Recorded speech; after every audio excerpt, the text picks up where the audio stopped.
നിഷാദ്, ഇതിൽ രണ്ട് ഘടകങ്ങളാണുള്ളത്. ഒന്ന്, തങ്ങളുടെ സുരക്ഷയ്ക്ക് നേരെയുള്ള നിരന്തരമായിട്ടുള്ള ഭീഷണികൾ. ഇത് സ്വാഭാവികമായിട്ടും ഇവിടുത്തെ വളർച്ചയെ, ഇവിടുത്തെ പൊതുസുരക്ഷയെ, സാമ്പത്തിക മുന്നേറ്റത്തെ, നിക്ഷേപത്തിൻ്റെ മാർഗത്തെ ഇതൊക്കെയും പ്രതികൂലമായിട്ട് തന്നെ ബാധിക്കുമെന്ന കാര്യം ഉറപ്പാണ്. അതിനൊക്കെ മറികടക്കപ്പെടും.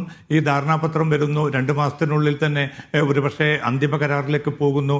അത് നൽകിയ ഒരു ആത്മവിശ്വാസത്തിൻ്റെ പുറത്ത് വിപണിയും പൊതുസമൂഹവും ഒക്കെ കൂടുതൽ ചലനാത്മകമായിട്ട് മാറുന്നതിൻ്റെ റിപ്പോർട്ടുകളായിരുന്നു മിക്ക ഗൾഫ് രാജ്യങ്ങളിൽ നിന്നും വന്നുകൊണ്ടിരുന്നത്. പക്ഷേ ഇന്നത്തെ ഈ 2 ദിവസത്തെ ആക്രമണത്തിൻ്റെ പ്രത്യക്ഷമായിട്ടുള്ള അതിൻ്റെ ഒരു ഫലം എന്നത് ഹോർമസിലൂടെ ഒരു കപ്പലും കടന്നു പോകാത്ത അവസ്ഥ രൂപപ്പെട്ടിരിക്കുന്നു എന്നാണ്. കഴിഞ്ഞ ദിവസങ്ങളിലൊക്കെ ഈ ധാരണാപത്രം വന്ന് ഇപ്പോൾ 2 ആഴ്ച പിന്നിട്ടിരിക്കുന്ന ഒരു സമയത്ത് നിരന്തരമായിട്ട് 100 കണക്കിന് കപ്പലുകൾ നിത്യേന ഹോർമസ് കടന്നു പോയിരുന്നു. അതിൻ്റെ ഭാഗമായിട്ടാണ് ഇന്ത്യയൊക്കെ ഏർപ്പെടുത്തിയിരിക്കുന്ന ആ ഒരു എണ്ണ മേഖലയിലും വാതക രംഗത്തുമൊക്കെ ഏർപ്പെടുത്തിയ ആ നിയന്ത്രണങ്ങളൊക്കെയും പിൻവലിച്ചതുപോലും ഈ കപ്പലുകൾ സുഗമമായി എത്തിക്കൊണ്ടിരുന്ന ഒരു പശ്ചാത്തലത്തിലാണ്. അപ്പോൾ വീണ്ടും ഇന്നിപ്പം ഒരു കപ്പലും പോയിട്ടില്ല എന്നാണ് ഏറ്റവും അവസാനമായിട്ടുള്ള റിപ്പോർട്ടുകൾ ഹോർമസിൽ നിന്ന് വരുന്നത്. അപ്പോൾ ഈ സ്ഥിതി തുടരുകയാണെങ്കിൽ തീർച്ചയായിട്ടും അത് വിപണിയെയും ഈ സാമ്പത്തിക നിക്ഷേപ രംഗങ്ങളെയും ആളുകളുടെ ആത്മവിശ്വാസത്തെയും പ്രതികൂലമായിട്ട് ബാധിക്കും. അതുകൊണ്ടാണ് ഈ ഘട്ടത്തിൽ പോലും ഇപ്പോൾ ഖത്തറിൻ്റെ ഒരു കപ്പലിനെ ആക്രമിച്ചിട്ട് പോലും ഇന്നലെയും ഇന്നുമായിട്ട്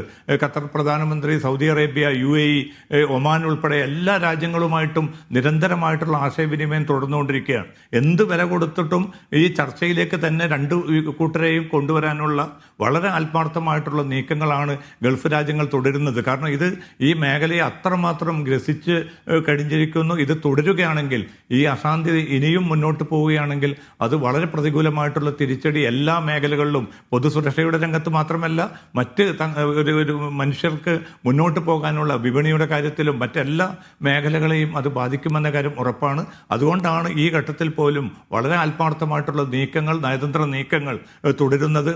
ട്രംപ് പ്രത്യക്ഷത്തിൽ ഒരു ചർച്ചയും ഇല്ല എന്നൊക്കെ പറയുന്നുണ്ടെങ്കിൽ പോലും അമേരിക്കയുമായി പോലും നിരന്തരമായിട്ട് ഈ രാജ്യങ്ങൾ ആശയവിനിമയം തുടരുന്നുണ്ട്. അപ്പോൾ ഒരുപക്ഷെ 1-2 ദിവസങ്ങൾക്കുള്ളിൽ ഈ ആക്രമണത്തിൽ കുറവ് വരികയും വീണ്ടും ഒരു കരാറിലേക്കോ ഒരു പൊതുവായിട്ടുള്ള ഒരു ധാരണയിലേക്കോ എത്തിച്ചേരാൻ ഈ രാജ്യങ്ങൾക്ക് സാധിക്കുമെന്നൊരു പ്രതീക്ഷ തന്നെയാണ് ഖത്തർ ഉൾപ്പെടെ UAE ഉൾപ്പെടെയുള്ള രാജ്യങ്ങളൊക്കെയും പങ്കുവെക്കുന്നത്. അതെല്ലാം ഇതൊരു ആത്യന്തികമായ ഒരു വിനാശകരമായിട്ടുള്ള ഒരു മേഖലാ യുദ്ധമായിട്ട് മാറുകയാണെങ്കിൽ തീർച്ചയായിട്ടും അതിൻ്റെ പ്രത്യാഘാതം, അതിൻ്റെ കെടുതികൾ അത് ഒരുപക്ഷെ വിവരണാതീതമായിട്ടുള്ള ഒരു അവസ്ഥയായിരിക്കും ഈ മേഖലയിലും